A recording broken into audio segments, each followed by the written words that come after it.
Chairman চাচা, আম্মা কইলো যে আপনি আমাদেরকে ডাকে পাঠিয়েছেন, মানে ওটা শোনার পর থেকে যে আমাদের কি আনন্দ লাগতেছে যে আপনার মতো এত বড় একজন মুরব্বী মানুষ, চেয়ারম্যান মানুষ আপনার থেকে ডাকছেন, এবং সেটা কিন্তু আমাদের জন্য খুব আনন্দ। এবং সবচেয়ে বড় কথা হচ্ছে যে এই যে আপনি যে একটা মানে এলাকার যে একটা প্রতিষ্ঠিত চেয়ারম্যান, জনপ্রিয় চেয়ারম্যান, এই বিষয়ে মামাও কিন্তু বেশ কিছু কথা আপনাকে বলছেন। আমার না, আমার কথা বেশি না, আমার কথা হলো যে আপা বললো যে যা চেয়ারম্যানের সাথে দেখা করে, চেয়ারম্যানের সাথে লোক খুবই ভালো।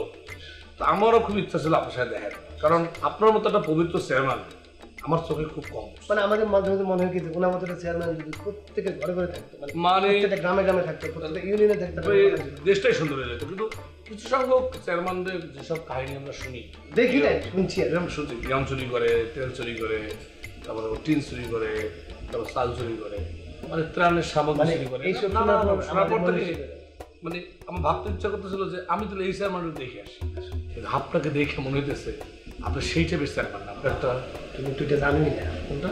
আমাদের এই চেয়ারম্যান সাহেব সবচেয়ে বড় যে গুণটা সেটা হচ্ছে তারুণ্যের শক্তিটা উনি কাজে লাগান, যুবকদের শক্তিটা কাজে লাগান, ইয়াং ছেলে মেয়েদেরকে উনি খুব যত্ন করছে। এটা আমার খুব ভালো লাগছে।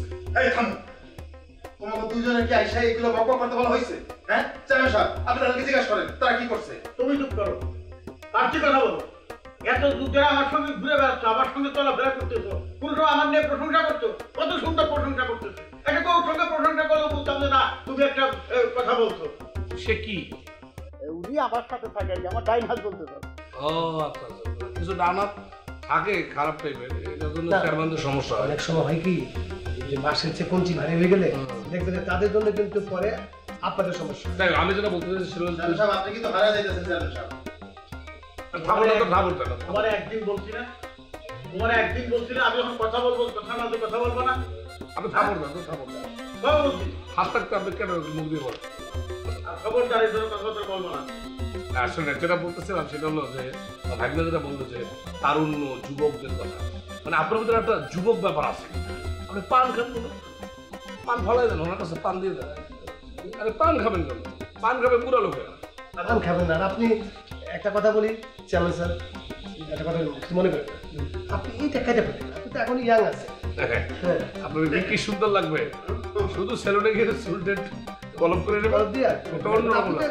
আরে বাবা, আপনি তো আমাদের মনে করেন যে আমরা তো আপনার ফলো করি, মানে আমরা আপনার আমাদের পথ প্রদর্শক।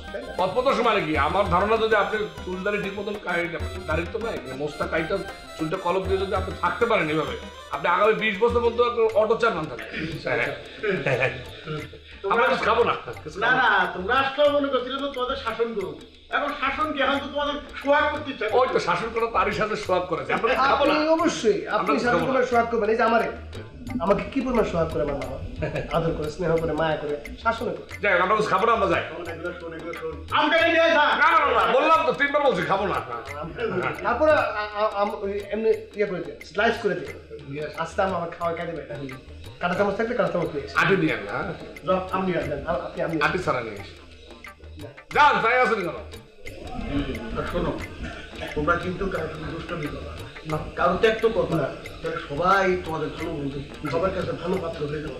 ঠিক আছে, মানে আমরা করি না তো এগুলো, বাচ্চা বল আপনাই করে, আপনার কেন করবো? আম আশা রাখানো জিজ্ঞেস করেন, ডাক দিয়ে জিজ্ঞেস করেন। এই আম কই? না কাইটা ঠিক আছে তো?